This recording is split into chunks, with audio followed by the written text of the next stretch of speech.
Mar García Puig é licenciada en Filoloxía Inglesa, fixo posgraos en Dublín, en Stanford, sobre estudios irlandeses, estábamos comentando agora, sobre edición, é editora de profesión. É unha muller moi polifacética, durante 8 anos foi deputada no Congreso dos Deputados, portavoza da Comisión de Cultura e vicepresidenta da Comisión de Igualdade, é autora de diferentes escritos, de diferentes libros, capítulos en colectivos LGTBI, é autora deste libro que ao redor do que hoxe nos reunimos para pensar, que é La historia de los vertebrados. Publica habitualmente en diferentes medios de comunicación, El País, La Vanguardia, El Periódico, El Diario Público. Ten unha sección no programa de Cataluña Radio, Les Dones e Els Dies. Recentemente empezou a colaborar tamén co semanal Babelia del País, onde pudemos ler a semana pasada, si mal non me lembro. Sí. O libro do que imos falar, bueno, xa comentou a Celia un pouquiño sobre o mesmo, é en parte un ensaio, en parte unha reflexión sobre a propia experiencia. É un libro que a mí me pareceu moi valente, é que ten moitas lecturas, hai moitas almas no libro, ao redor da feminidade, ao redor da maternidade, ao redor da loucura, ao redor da arte, da política, das institucións, dos dispositivos de poder. E tamén moi importante, intentaremos falar un pouquiño sobre o tema, ao redor das verbas e dos silencios, do que se di e do que non se di. É un libro que ten unha extraña virtude para min, é un libro complexo, que remove, pero un libro de gran éxito. Un libro, bueno, que decías agora que vai pola... Castellano, sexta edición. Sexta edición, vai pola sexta edición, é algo que para min é pouco común, ca temática que abordas, e creo que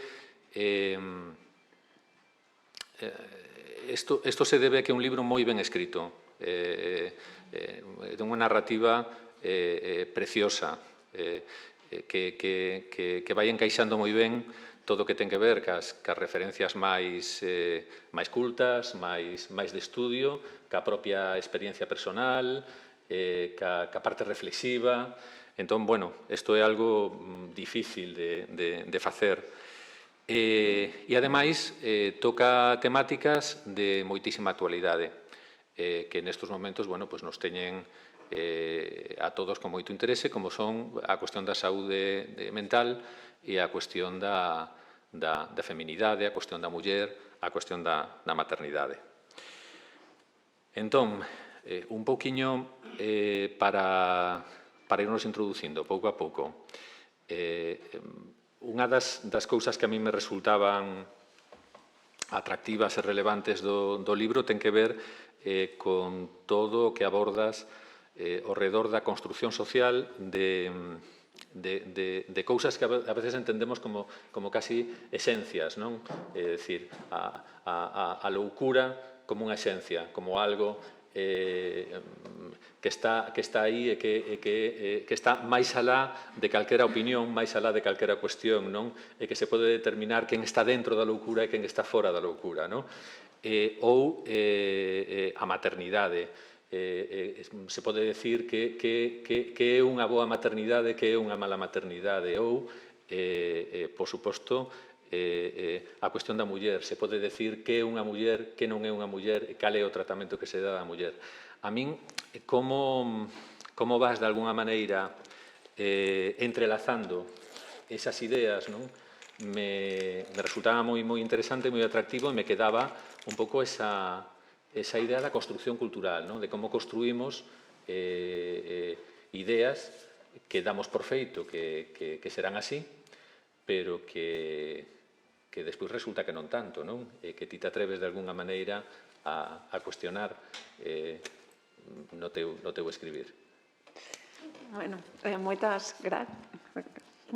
Moitas grazas. Muchas gracias, no falo galego. Me sabe muy mal, me encantaría hablar gallego, pero me pasaré al español porque si no, corréis el riesgo de que mezcle catalán, italiano, francés y todas las lenguas romances que hablo para intentar decir algo en gallego.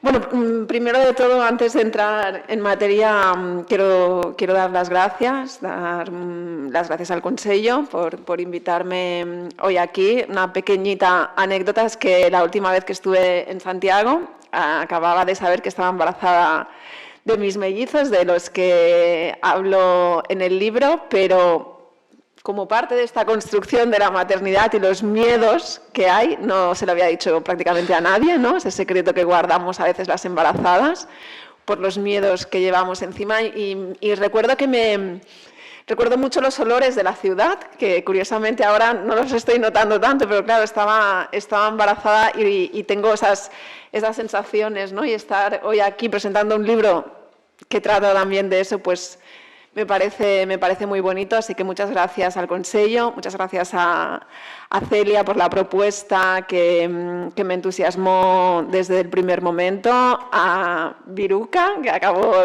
de conocer y que es culpable en parte de que esté yo hoy aquí, pero también de estas 6 ediciones.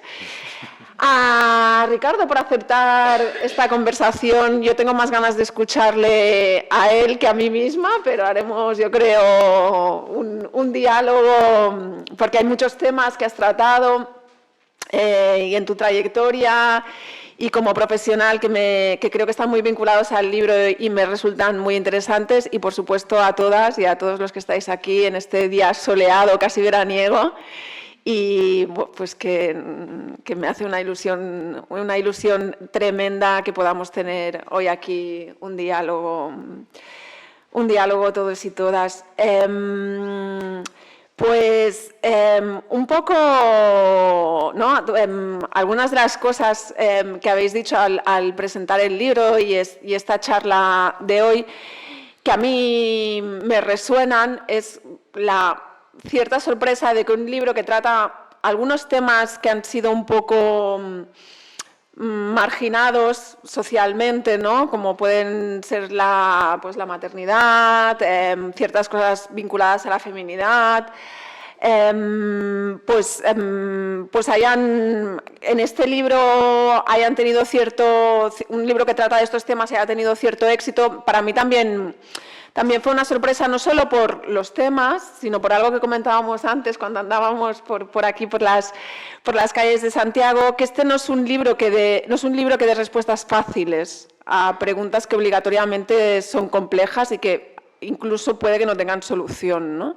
Vivimos como en una época, creo que además el ciclo está enfocado un poco a eso, ¿no? A pensar con cierta complejidad, y cuando hablo de complejidad no quiero hablar de complejidad incómoda, sino de complejidad lúcida, ¿no? Podríamos decir, en una época donde lo que queremos son, ¿no?, libros que nos den soluciones fáciles para nuestro día a día, en una época donde el periodismo, lamentablemente, a veces está regido por eso que le llaman el clickbait, ¿no?, que es el encontrarte con un titular muy agradable, que en los temas de salud mental normalmente se encuentra la cura a la depresión gracias al fármaco no sé cuántos, ¿no? Y entonces cuando le das te das cuenta que no era tan fácil y que las cosas son complejas, ¿no? Entonces realmente este libro no da una solución para temas que, bueno, probablemente ni siquiera la tengan, ¿no? Que es una buena madre, hay una definición de eso, yo lo dudo, ¿no?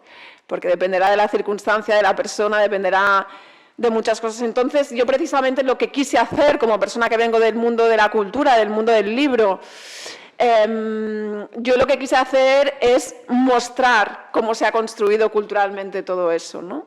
Mostrar como algo que cuando yo di a luz y sufrí esa crisis de ansiedad tan fuerte, sentí muy presente, que era el miedo materno, ¿no? El miedo a, pues eso, a no ser buena madre, a ser vulnerable, etcétera, como eso había sido una fuerza y un motor de la historia que se había ido vehiculando, ¿no? A través de la cultura, ¿no? Desde la mitología griega hasta, ¿no? Hasta la religiosidad en la Edad Media, hasta las mujeres victorianas y los cuentos de terror victorianos de los que yo también hablo en el libro, y cómo metiéndome en estas construcciones culturales, sociales, yo encontré mi respuesta, que no era única, clara, ¿no? Mi respuesta, mi acompañamiento, mis compañeras de viaje, ¿no? Y creo que eso es aplicable a la maternidad, por supuesto, y a esta vinculación histórica que ha habido entre locura y feminidad, ¿no? Locura se ha construido en femenino, ¿no? Porque siempre se ha dicho, ¿no?, que la mujer tiene propensión a la locura, la mujer enloquece, y además se ha simbolizado la locura en femenino, y la feminidad también se ha construido como algo propenso a la locura, a la irracionalidad, ¿no? Y entonces, como hablando de construcciones sociales, como en una de esas películas donde te muestran a un lobo que de repente encuentra conexiones, ¿no?, en mil cosas, esas escenas, ¿no?, donde alguien tiene en la pared todo de cosas con flechas, ¿no?, y crea delirios a través de eso, pues yo creo mis propias conexiones, y en mi delirio obsesivo de encontrar estas construcciones que me ayudaran a entender por lo que estaba pasando, pues encontré esa vinculación, ¿no?, entre muchas de las cosas que tú has citado, ¿no?, entre la construcción de la locura, la construcción de la mujer, la construcción de la maternidad, y cómo todo eso estaba basado en un gran silencio, que era el silencio de las mujeres locas, de las mujeres madres, ¿no? Y entonces, de hecho, este libro en un inicio iba a ser un ensayo un poco más, no me gusta esta expresión, iba a decir un ensayo al uso, ¿no?, pero un ensayo más en el sentido clásico de ensayo, de género, ¿no?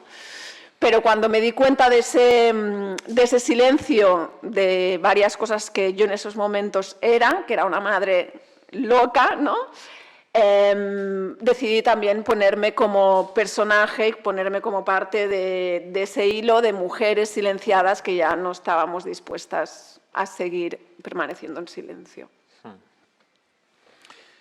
Sí, falabas de que no libro non hai solucións.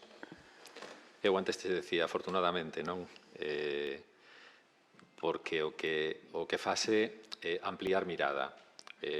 Fas unha proposta que o que axuda é pensar máis alá do esperado, pensar máis alá do previsible en determinadas cousas. Cuestión que me parece moi importante. Entonces, unha clave do libro para min é toda a cuestión das palabras e o silencio, o que se lle dá voz e o que se silencia, porque a min, xa dende unha perspectiva profesional, o que me chamou a atención é o tremendo descoñecemento meu ao redor de moitísimas cousas que ti contabas no libro, non? E dicía, bueno, pero realmente toda esta historia de mulleres que sufrieron, que tiveron un malestar psicolóxico vinculado á saúde mental, vinculado á maternidade, é algo que estaba aí e que a mí me pasou moi desapercibido, porque debía estar como, dende logo non é os primeiros libros que te dan para estudiar, debía estar como moi abaixo, non? Ti como que fixeches unha laboura arqueolóxica de ir destapando todo eso e facendo toda esa relación inxente, porque hai moitísimo traballo aí detrás de sacar á luz todas esas voces, non? Ti pensas que isto é así, que esta cuestión silenciamento, do ocultamento, de dar palabra ou non dala, é unha cuestión importante en este proceso. E unha cousa máis, aí está a cuestión de poñerte ti como un personaxe, eu entendo casi como unha posición política de tomar ti tamén a voz. Sí, wow, hay muchas cosas como muy interesantes a hablar de todo esto. Hay algunas cosas en el libro que están como muy pensadas y muy meditadas y hay otras que fueron surgiendo, ¿no?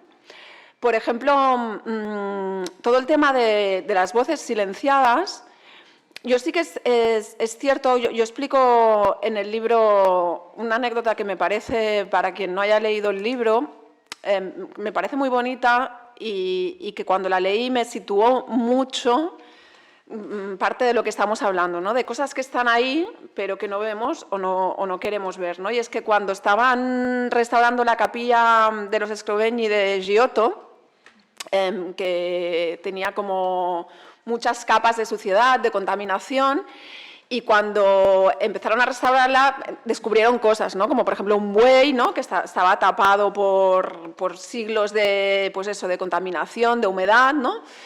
Y fue una restauración que generó mucha polémica porque habían algunos especialistas que consideraban que esta restauración podía dañar demasiado la pintura y que no merecía la pena, ¿no? Y una de las cosas que se descubrieron es que en la matanza de los inocentes habían unas madres anónimas y descubrieron que tenían lágrimas en la cara, ¿no? Al rascar vieron las lágrimas. Y cuando pusieron eso en la mesa como para validar esta restauración, una de las expertas que estaba en contra de la restauración dijo a quién le importan las lágrimas de unas madres, ¿no? Y eso me pareció como muy significativo porque más allá de que estas lágrimas de unas madres, ¿no?, puedan tener un valor artístico, tenían un valor histórico importante porque había un amplio debate, como la mortalidad infantil era tan grande en épocas pasadas, hay un debate entre los historiadores sobre si realmente la muerte de los niños significaba algo especialmente en esos momentos, para sus madres, que era quien más se hacía cargo de estos niños, ¿no? Y había como un gran debate, como si era algo muy rutinario, ¿no? Que se te muriera un hijo, si formaba parte de la rutina o si realmente suponía un duelo como en la actualidad, ¿no? Y en el fondo, estas lágrimas de unas madres que no son la Virgen, ¿no? Porque ¿no? Una cosa es llorar por un Dios y otra cosa es llorar por un niño sin nombre. Esas lágrimas tenían un valor artístico que Giotto decidió reflejar, pero además tenían un valor histórico porque estaban mostrando que efectivamente las madres, ¿no?, y parece que la historiografía va por allí, las madres sufrían un duelo cuando perdían a sus hijos a pesar de los elevados niveles de mortalidad infantil, ¿no? Y entonces esa anécdota me pareció, ¿no?, que mostraba mucho, que tenemos muchas señales de cómo el dolor de las madres, ¿no?, y el miedo de las madres, que está construido también sobre una opresión, ¿no?, hacia las madres, hacia cómo debe ser una madre, hasta qué punto se tiene que doler una madre. Habían como muchísimas señales, pero que sin embargo no mirábamos, ¿no? Que se nos pasaban desapercibidas, pero que nos habían ido construyendo como mundo y como civilización y como sociedad, ¿no? Y ahí, por ejemplo, está el mito de Deméter, que explica, ¿no?, para los griegos, la explicación de por qué habían diferentes estaciones, ¿no?, el invierno, el otoño y tal, se debían al dolor de una madre, ¿no? Y cuando la tierra no es fértil es cuando la diosa de la fertilidad está separada de su hija, ¿no? Entonces, pues nuestros mitos fundacionales estaban basados sobre los miedos y la violencia hacia las madres y hacia sus hijos, ¿no? Y entonces todo eso que tenía allí, ¿no?, quise como explicitarlo en un relato, ¿no?, que estuviera, que explicitara algo que está en los fundamentos de nuestra civilización. y que, sin embargo, a veces de una forma deliberada, no le hemos prestado la atención suficiente como sociedad.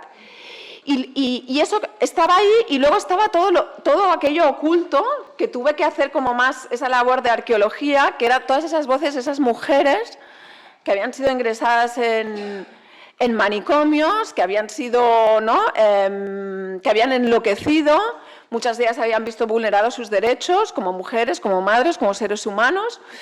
Y eso fue un poco más casual, ¿no? Yo soy una persona que siempre me ha interesado mucho por todo lo que tiene también de fundacional de lo contemporáneo. Me ha interesado mucho la época victoriana, pero lo cierto es que cuando yo empecé a buscar qué me estaba sucediendo, ¿no? Yo tengo esta crisis de ansiedad después de dar a luz a mis hijos, en el que empiezo a tener un miedo terrible a la muerte, a la enfermedad, ¿no? Y que recibo como el diagnóstico de delirio, ahora no sé exactamente, pero como delirio hipocondriaco y crisis de ansiedad aguda posparto, pues yo me pongo a buscar y me pongo a buscar en Google, como hacemos todos y todas, ¿no?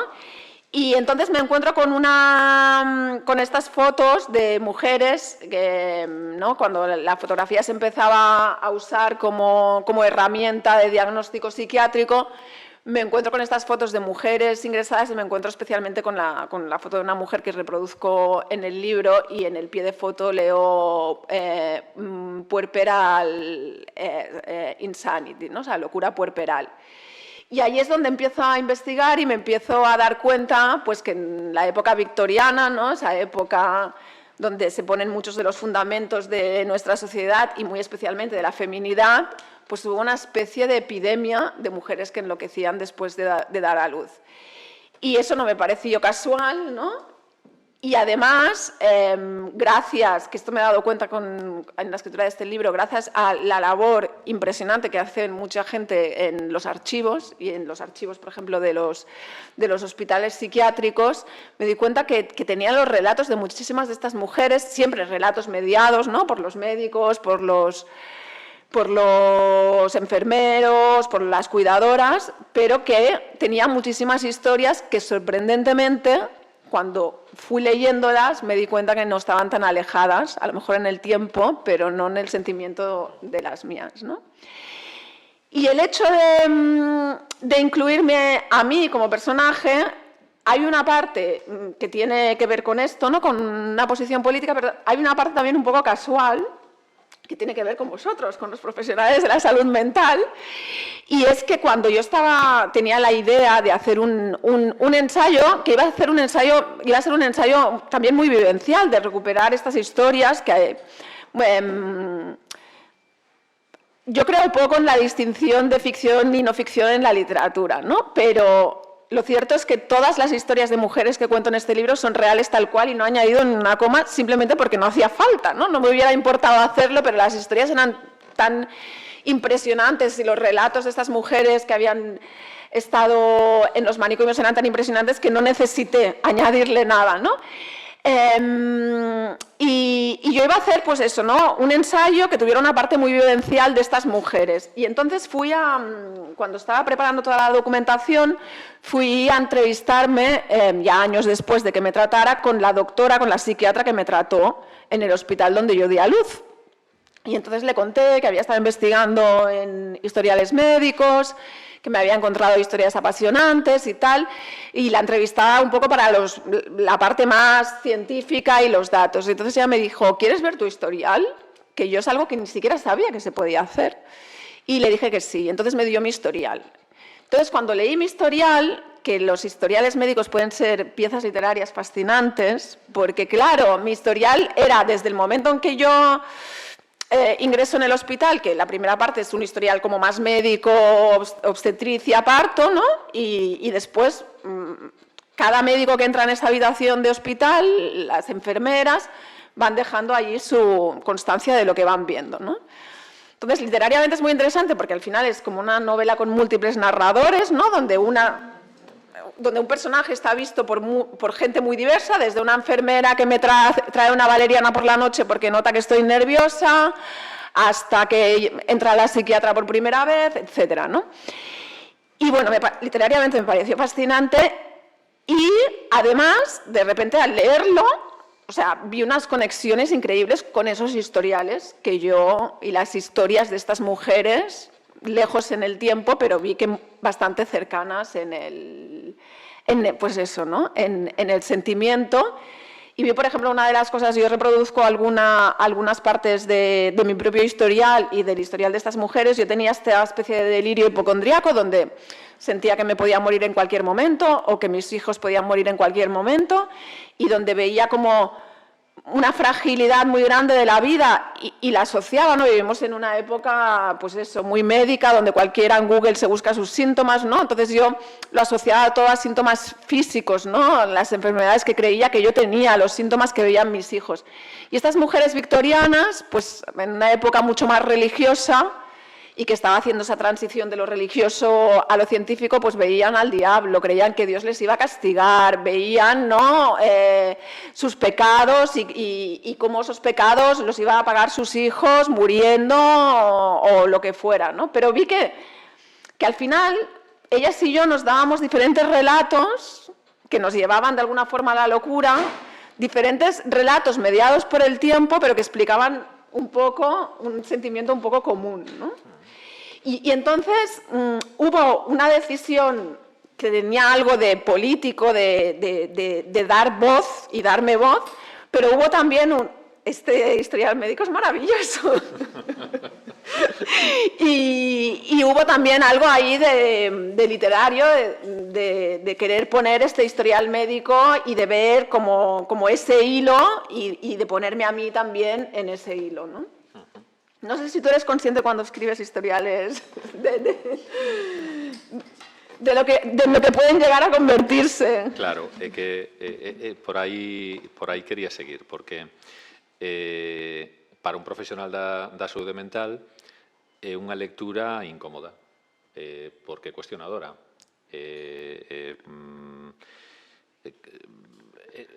Retratas moi ben ese doble fío da institución psiquiátrica, da institución psicanalítica, da psicoloxía, que por un lado son dispositivos de axuda, pero por outro lado son dispositivos de control, porque son dispositivos que determinan unha realidade, non? Que etiquetan e que incluso estigmatizan en determinados momentos. Entón, bueno, nas conversas que temos tido para preparar este conversatorio que temos hoxe, teño te escoitado decir varias veces que vas a diferentes foros a presentar o libro e que varios destes foros son foros relacionados con profesionais da saúde mental, cousa que me resulta moi interesante e tamén moi satisfactoria, non? Pola capacidade que teñamos dende os propios profesionais da saúde mental de escoitar esa voz que ao mesmo tempo nos cuestiona, non? Claro, que pensas? Bueno, pues tamén na túa experiencia como usuaria, como paciente de servizos de psiquiatría, de psicoloxía, como vives esa experiencia como nai e como muller, como te sintes tratada, de alguna maneira? Cal foi a túa experiencia nese sentido? Pues mira, yo estaba no hace mucho con una autora argentina que ha escrito un libro que se llama La librería y la diosa, que habla de literatura y maternidad. Y justo yo estaba diciendo que mi experiencia con los servicios de salud mental públicos, y yo le dije, he tenido mucha suerte. Entonces ella me dijo, le dije, he tenido mucha suerte, soy una privilegiada. Y ella, no sé si con esto de que los argentinos a veces pulen mucho el uso de las palabras, me dijo, no hables de suerte y de privilegios, habla de derechos, ¿no?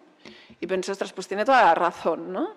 Porque yo siempre me he sentido como que me encontré con unos profesionales de la salud mental muy humanos, muy dialogantes,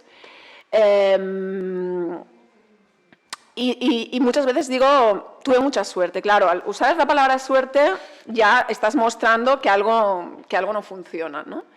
Y luego también digo muchas veces que soy una privilegiada porque en el fondo yo llegué a los servicios de salud mental públicos siendo una persona con una red, ¿no? Con mi familia en Barcelona, con un padre de los niños, o sea, no siendo familia monomarental, no siendo una persona migrante de otro país o de otra ciudad con la familia en otro sitio, con una situación económica cómoda, con una serie de cosas que de alguna forma no me pusieron en el punto de mira de esta vigilancia o hipervigilancia hacia las madres, ¿no?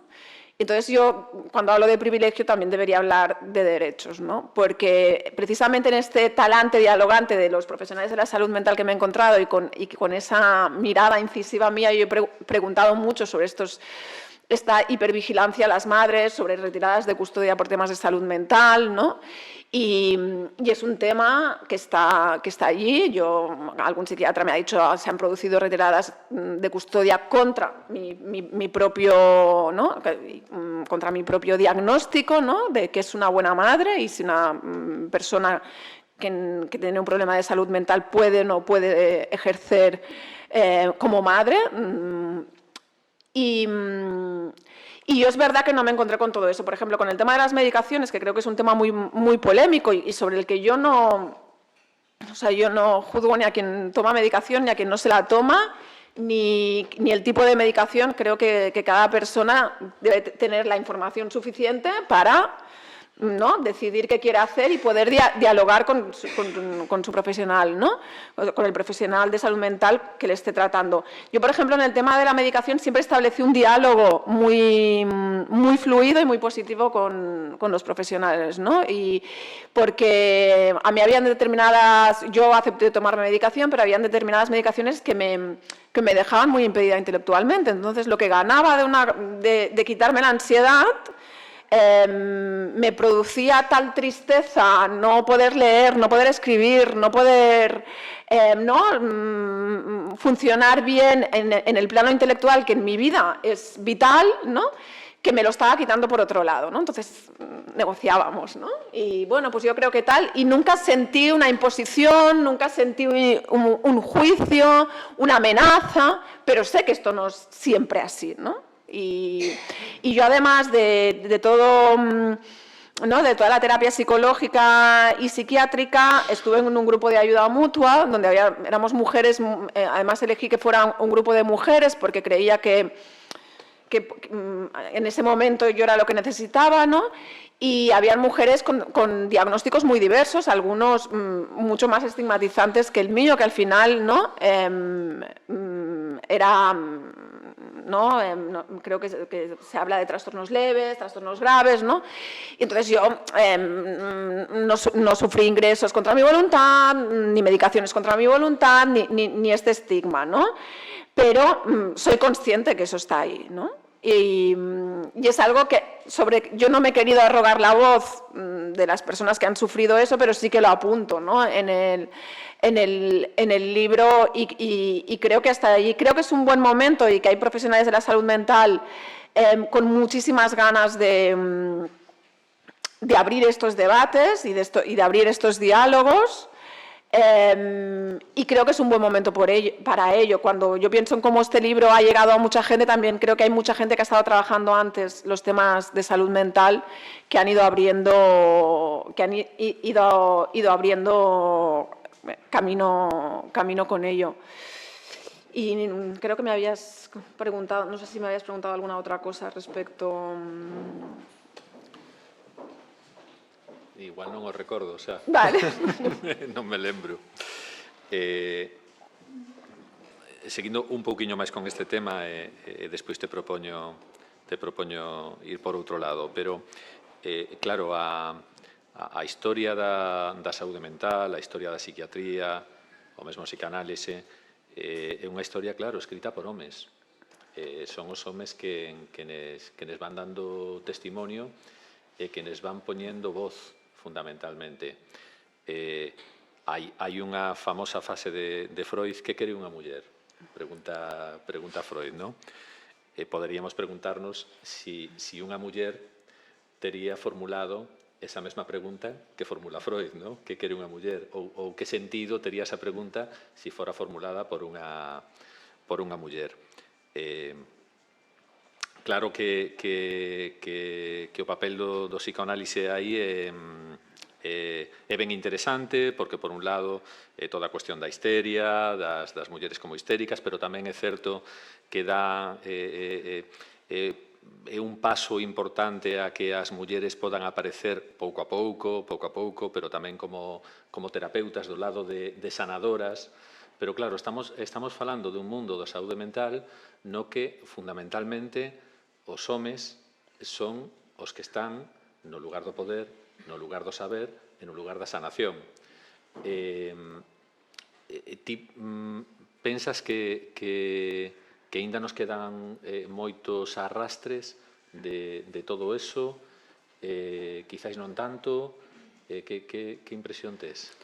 Yo cuando empecé a escribir el libro me di cuenta de algo que seguramente sabía, pero no había explicitado tanto, que es que la historia de la locura está escrita por hombres, pero además por hombres profesionales de la salud mental, ¿no? Muy bien. O sea, que por un lado hay, bueno, vamos a escribir nosotras nuestra historia, pero también desde diferentes posiciones, ¿no? Porque al final también la salud mental se ha basado en posiciones mucho de poder, ¿no? Y yo creo que estamos en un momento suficientemente avanzado ya para el pensamiento feminista y para poder ver que a veces las mujeres se pueden poner en posiciones de poder y reproducir una serie de, ¿no? Pues eso, de jerarquías donde tampoco se estará dando voz, ¿no? Yo hablo, y aquí también hay un debate sobre el uso del lenguaje y de las palabras. Yo hablo de locura, que no es algo que haga yo, sino que ha hecho, ¿no?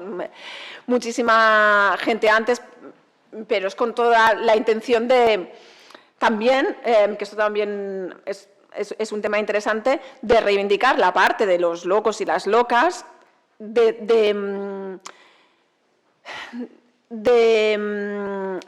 reivindicar esa voz, pero también de darle una continuidad en el tiempo, ¿no? Porque creo que a veces con las palabras y con los diagnósticos, ¿no? Parece que las enfermedades mentales diagnosticadas como enfermedades empiecen y acaben, ¿no? Y en el fondo... Entonces, yo creo que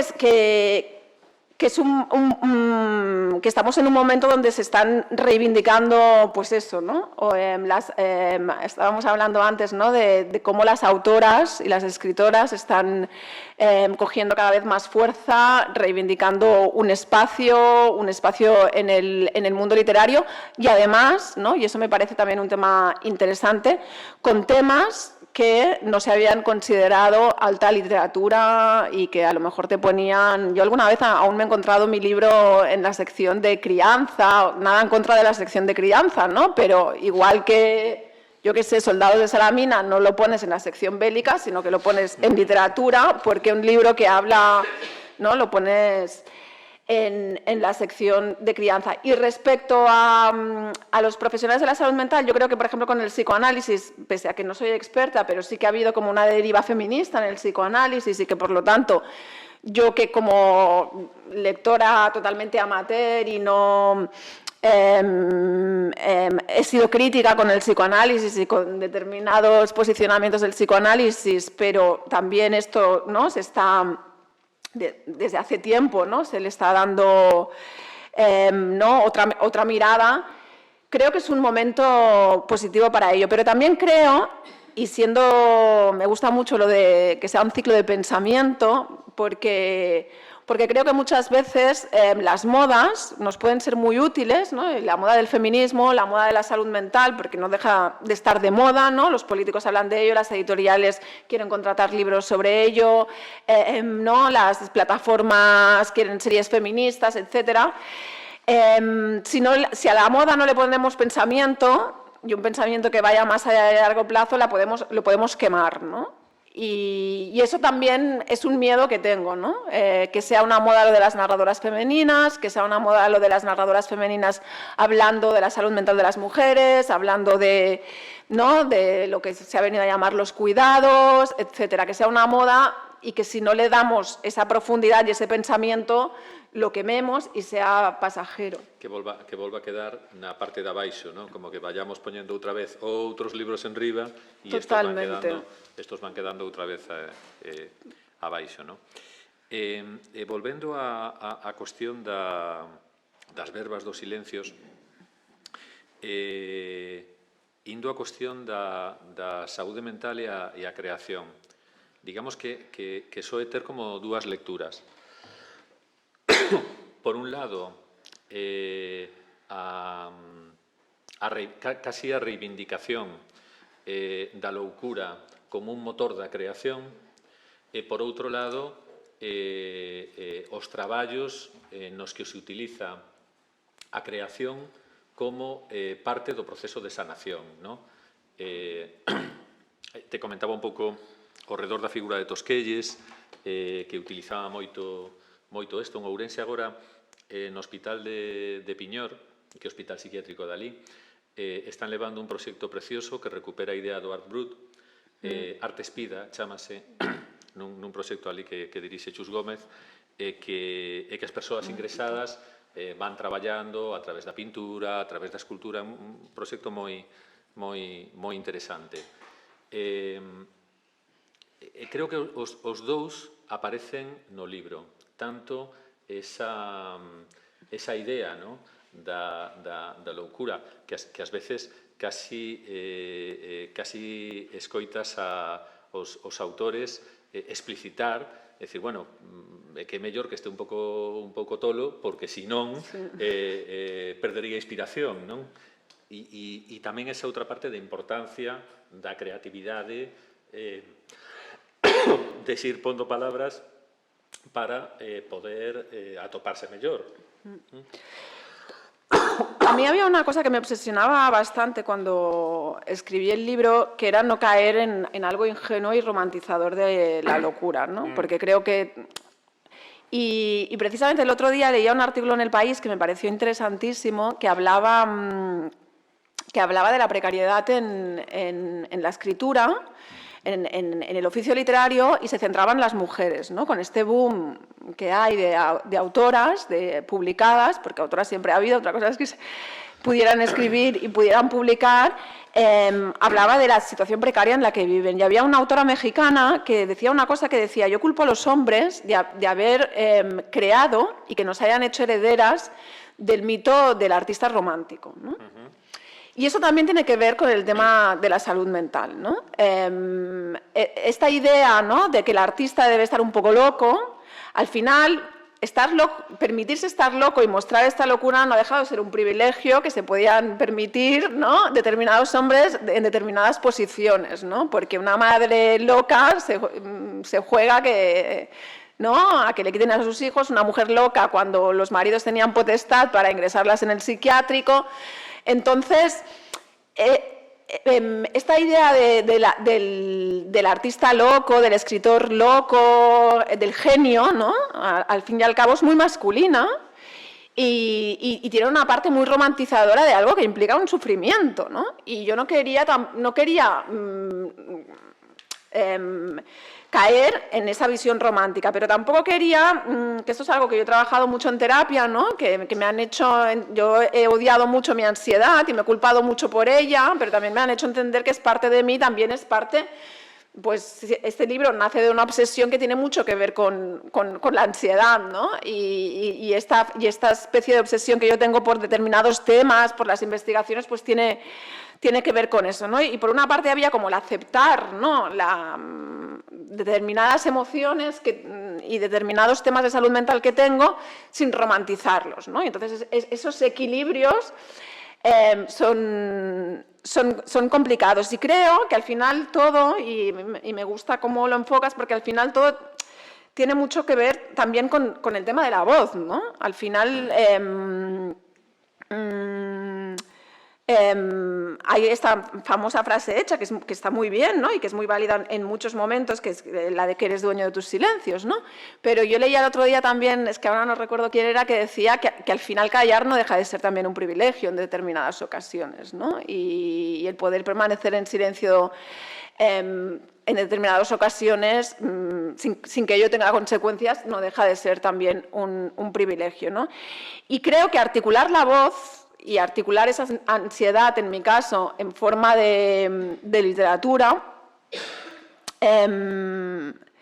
si hubiera una respuesta a la locura, que dudo que la haya, pero en parte pasaría por eso, ¿no? Creo que el silencio tiene mucho que ver con la locura y el no ser capaces de... Y ahí la importancia que para mí tiene la cultura y que tiene la cultura como, no como producto, servicio o entretenimiento, sino como elemento social, ¿no? Porque más allá, o sea, ¿no? Hay como estas dos definiciones de salud, como ausencia de enfermedad o bienestar, ¿no? Entonces, entendida como bienestar, creo que la cultura es un pilar, porque la cultura permite articular voces, permite, ¿no?, ese pensamiento crítico, permite una serie de cosas que si no son garantía de salud mental, te acercan a ella, ¿no?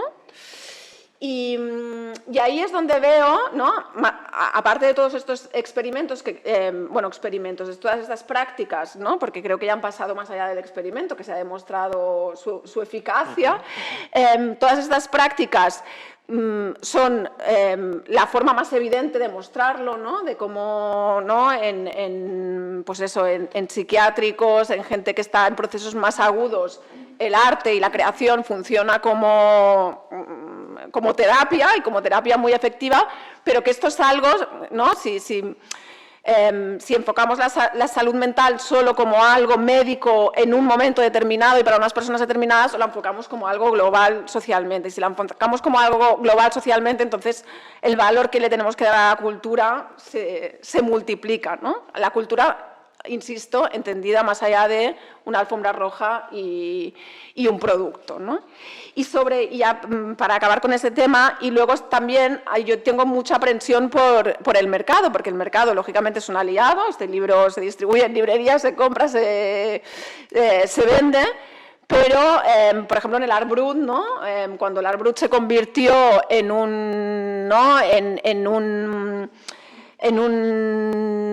capricho de coleccionista, creo que ahí entramos también en un terreno pantanoso, ¿no?, cuando es estos excéntricos, estos locos haciendo cosas, ¿no? Y entonces ahí la voz creo que se anula y se crea, pues eso, al excéntrico, al loco. Se pervierte y volvemos a qué bonita la locura cuando es de otros, cuando la sufren otros, pero mira el cuadro que me cuelgo en el salón, ¿no? Entonces... Estaba pensando, cando mencionabas que efectivamente ese privilexio do xenio creativo, un privilexio de homes, estaba pensando en cultura popular deste século, o tratamento que recibe Britney Spears e o tratamento que recibe Kanye West.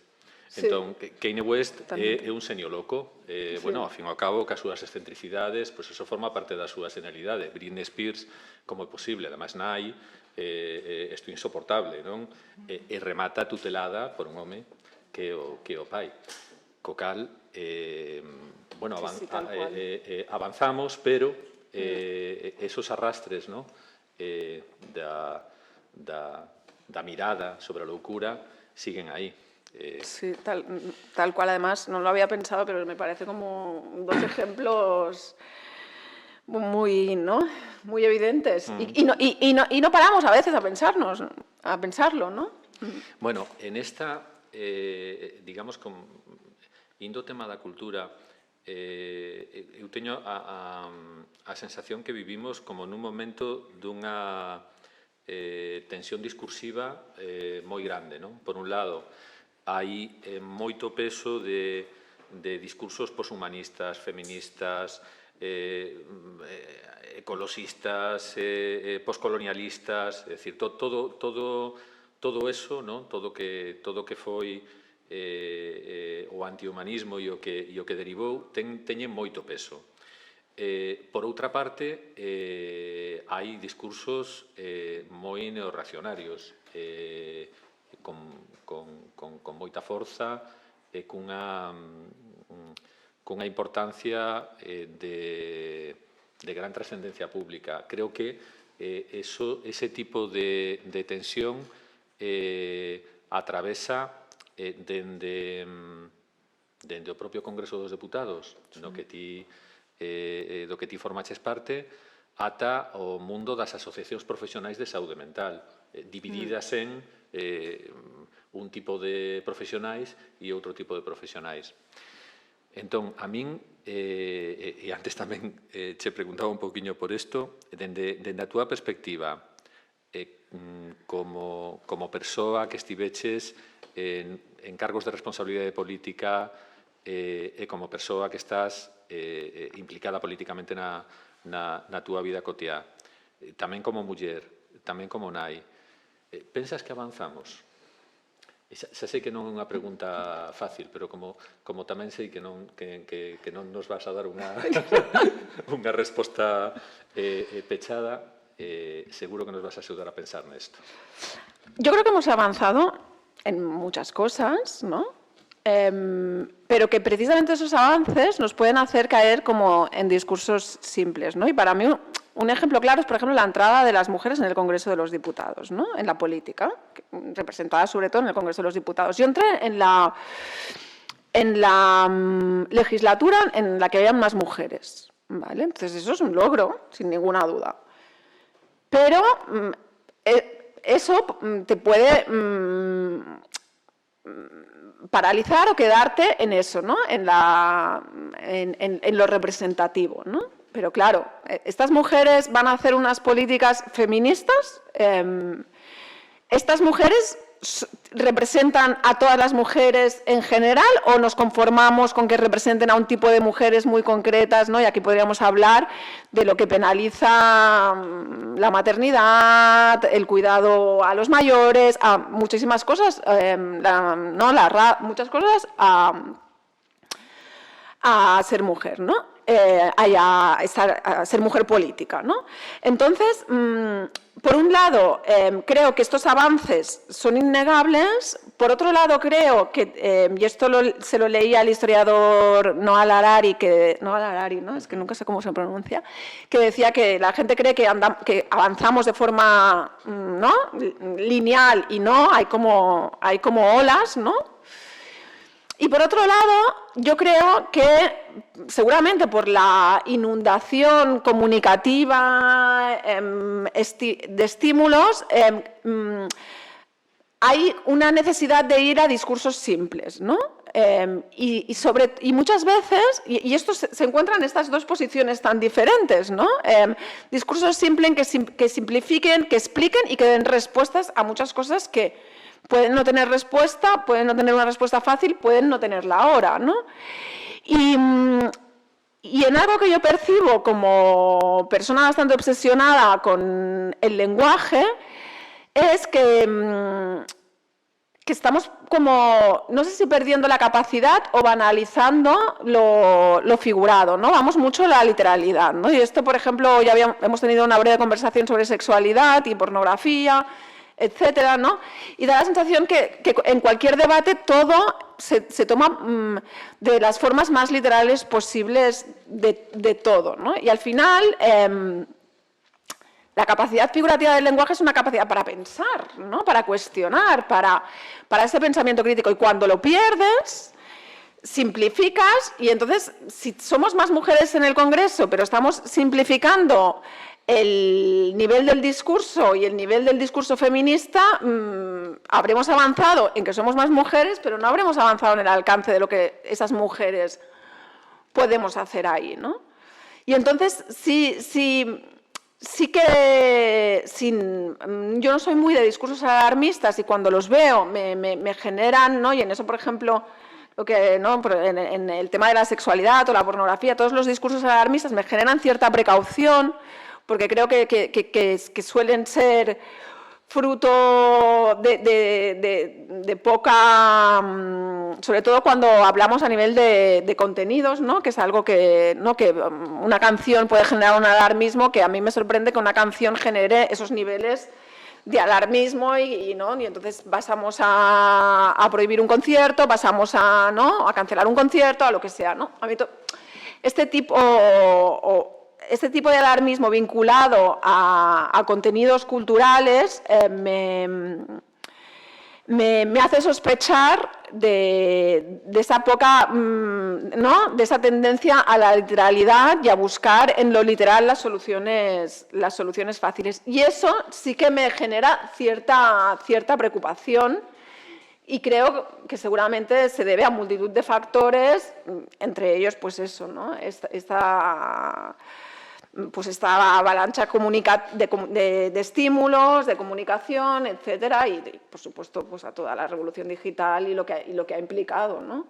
Claro, de ahí la importancia de espacios como este, no que, como se comentó en una presentación, podemos dedicarnos 2 horas a pensar entre todas e todos sobre un determinado tema. E, se che parece, pois o que podemos facer a partir de agora é pensar entre todas e todos e invitarvos a todas a que, bueno, pois dialoguedes con nós, fagades as preguntas que quirades, os cuestionamentos, abrades novos interrogantes, bueno, o que se vos ocurra ao redor desta temática.